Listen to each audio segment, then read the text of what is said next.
Coach, first of all, just what does it mean to you to see a group of girls come together in the biggest of races of the season and then deliver on a national stage? I believe in process. You know, it's taken us a while to put the pieces together, and to get kids to buy into the process. You know, and there's so many times that we've been prepared over the years. Injuries have prevented Aaliyah Abrams a couple of times when she came here.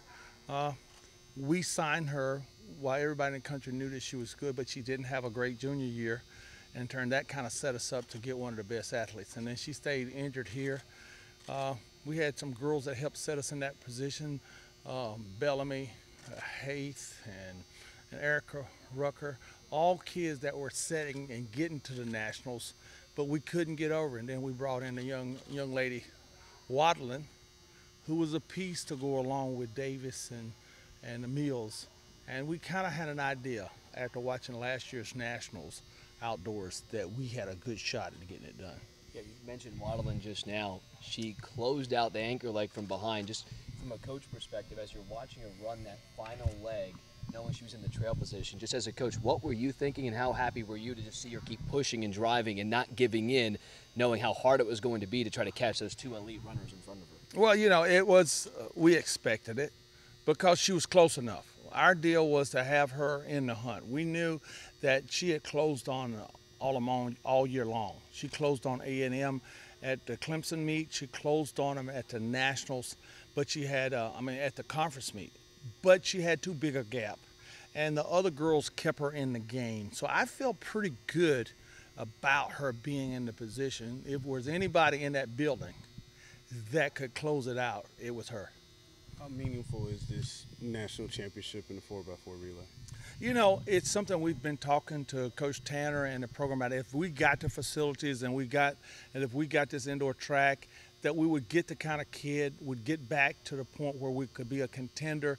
And this right here, this facility we're standing in right now, it kind of helps us bring things to fruition because our expectations were to be a top 10 team before the year. Each year we expect to be there. But this was something that we needed. And the university, you know, it came through. It's similar with the coming through of the football facility. To get back to where you got, or to get the baseball field is one of the best in the country. You have to have Power 5 facilities to play in the Power 5.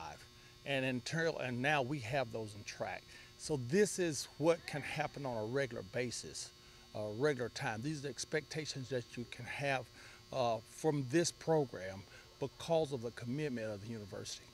Waddling's a special story because she was competing at D3, and you even hear her when she talked with us about having to maybe really have to be engaged for a full race because at D3 she was probably, you know, powering through everybody with her speed. How did you find her, and what makes her such a great fit? Well, no, she found us. She found you. And we're not into transfers, so she contacted us, and I don't like kids. I'm not into kids leaving to go to other schools.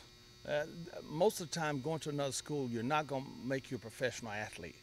You're probably going to get a great education at almost any institution. Being uncomfortable and changing environments is something that I preach against as a collegiate and a role model for other coaches. I don't believe in stealing people's kids. So when someone contacts me, we really didn't follow through. And then I noticed that she was on this list of a transfer, and she was going to Kentucky when we contacted her. When the Kentucky coach left, when she contacted us again, and they said, you know, it's meant to be.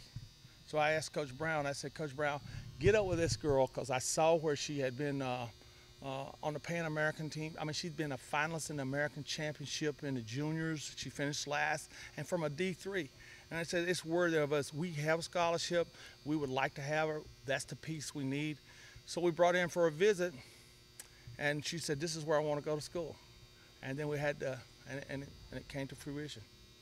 With Aaliyah being the leader, I know Waddle and the girls, they said, you know, Aaliyah's the leader of this group. When you have a person like Waddle and able to close races, what kind of momentum does this championship bring for you guys? You guys go into outdoor.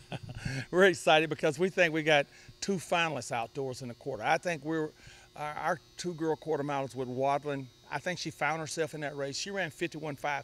That was a second faster than every anchor that was in the meet. She was a second behind the front. So in turn, that's going to have confidence for her to know that she can be one of the top 3 girls in the country. Well, Aaliyah already knows that she can be. And now we know we got a mile relay that can win.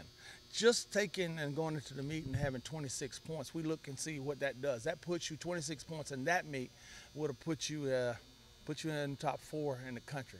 And as it's on, the other kids are excited. We got 2 high jumpers that can jump higher than 5'11", which was 3rd, 4th, 5th, 6th, 7th place. So when you got athletes like that, you start dreaming the dream. You have to see a picture before you can have a dream. Our kids saw this right here, gives them a picture of dreaming about how do you get to be a top 4 team.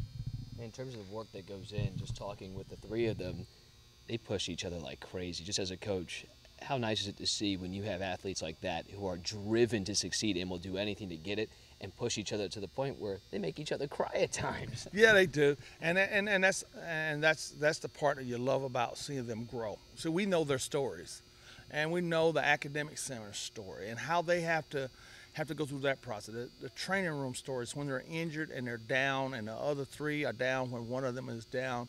When somebody's got to miss to do a report, they don't have all 4 of them in the group to do the workout. It affects each one of them. So they're a family group. They have emotional family ties. When somebody's not in that group, even today in the interviews, they look for their leader and their big sister. And so those are the things that we see. And then I tell you, we hired a great coach to come in to help us. Coach Kareem is an outstanding. He came from Colorado. He understands dealing. He's got a daughter of his own. He's a guy who's coached women a great deal. So he spends the extra time to allow them to discuss their emotions about why they want their other teammate to train and be here today for them. They hold each other accountable.